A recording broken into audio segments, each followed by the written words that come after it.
Things to consider before you buy a house. I'm talking about all of that starting right now.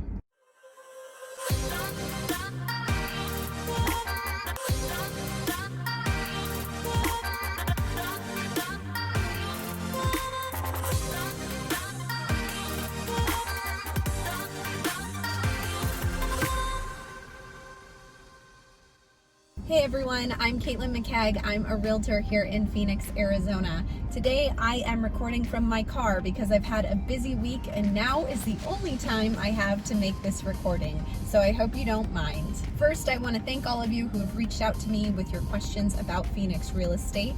For all of you who are on the fence about buying, selling, or just have some questions, feel free to reach out to me any way you'd like. I'm happy to help. You can call, text, or email.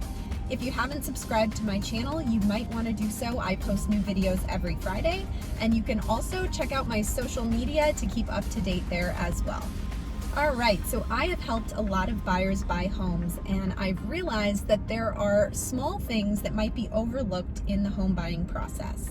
Now, these aren't a big deal, but they're things that I want to point out so you're mindful of them in your house hunting journey, because these are the pesky things that might bother you after you've bought the house. Okay, jumping right in, the first one is, where is the guest bathroom located? Now, I know that sounds funny, but let me explain.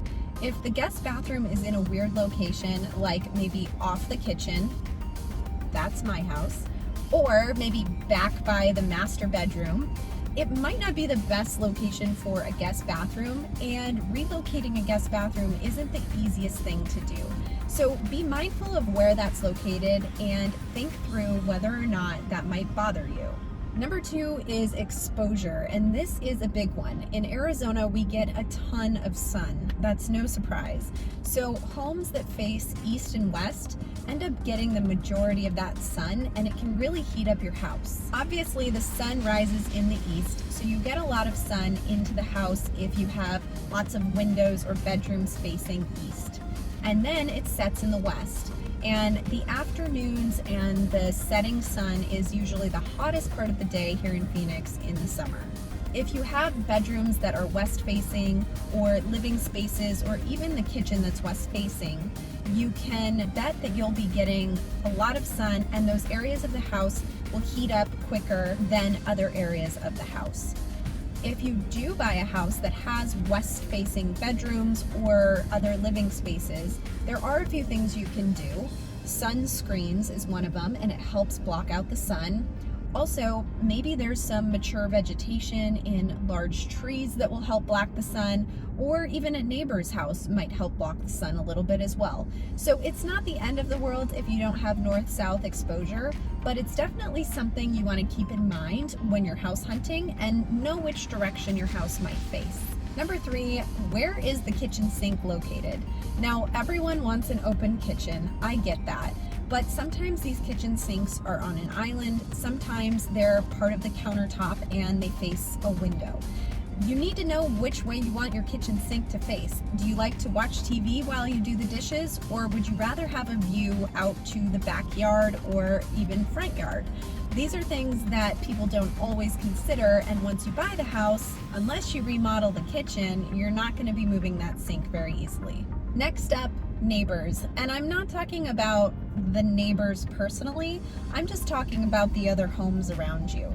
Oftentimes we have neighborhoods in Arizona that have a combination of single-story and two-story homes. If you buy a house that's a single-story home, it's possible that you'll have a two-story home as your neighbor, whether that's behind you or on either side of you. Keep in mind, it's very easy for someone in a two-story house to look into your yard in a single story. If you want more privacy than that, then you'll want to make sure that you're looking at the houses around you as we're house hunting. If it doesn't bother you, well then scratch this point off your list. Finally, pay attention to the floor plan. I know that sounds silly, but what I'm saying is you want to look for wasted space. A lot of the time I hear that buyers buy a house and then realize that the floor plan isn't quite as functional as they'd like it to be because of wasted space, where maybe there's an extra room or a hallway or an awkward den or bedroom that really bothers them, and now they're in for a remodel. So make sure that you pay attention to the layout of the house and feel like the floor plan really maximizes the space and you don't feel like you have wasted space in your house. So that's my quick list of things that you should consider while you're buying a house. Just to review again, number 1, where is the guest bathroom located? Number 2, exposure. Is it north, south, or east-west exposure? And which rooms of the house get the most western exposure? Number 3, where's the kitchen sink located? Number 4, neighbors. Are they single-story or two-story? Or do you care? And number 5, a functional floor plan that does not have wasted space. I hope that's helpful and you won't make any mistakes when you're looking to buy a house. And don't forget, I'm here to help you. If you have any questions or want to reach out to me just to run some things by me, feel free to reach out by call, text, or email. Thanks as always for watching. I'm Caitlin McKegg with Berkshire Hathaway.